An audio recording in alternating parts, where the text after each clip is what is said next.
topic iri konhasi inonzi good living. Good living haisi mari tobude dumbu nechinyama gotsi neactira imwe yaya kwete yakanaizokana une mari ndoactira iri flat imwe wakaita good living unongofamba uchida izvo femeruka saka manje zvinoita manje unofanira kumuka monasi nomutswa infact pakuseri namothers ndaramukai chimuka handiti vakarova kashoti kake kuti atisakaika mapinjamu tray ichi iri kutouya tray ine kakapke tea coffee nemukaka grimora neplate nebeans masausage nekapisi kebacon neningiriki nefork and knife ne3 slices dzechingwa vhoro ukuti bathing room kutosotwa kuri kungocleanwa ungo just kungoti ive kuri favorable for you kupedza kudyaka uchingopedza ufanzi shawa deti watenda kukushawa kuyanditi kwete mvura yenyika yemeso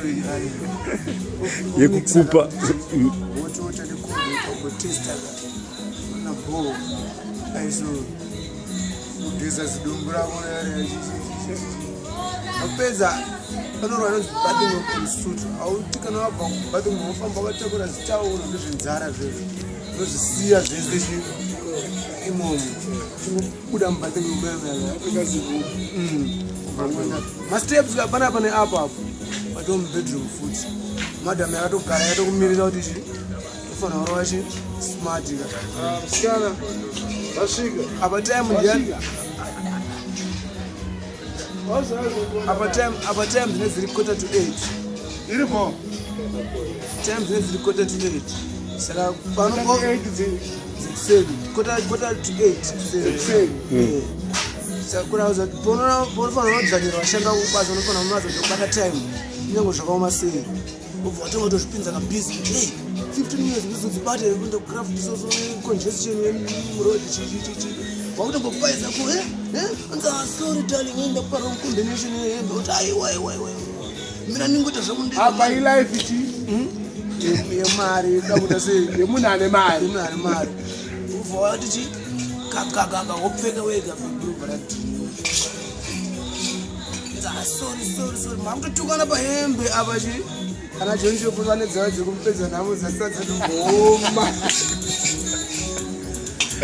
zangu nditotuka kunzi wapfeka wrong combination tatobuda tisanzwisisane noni ndapfekere izvozvo orit sorry darling I'm late papapa kotai tai tai ndasamwa time taifungarautsangu zvangu pa ndopindobadzavara ndopindobadza chi key on red inobva yatanga mogwe inenge iri mudashboard atingofamba nemapaketi mhomwayo ngokuvhura mudashboard kutora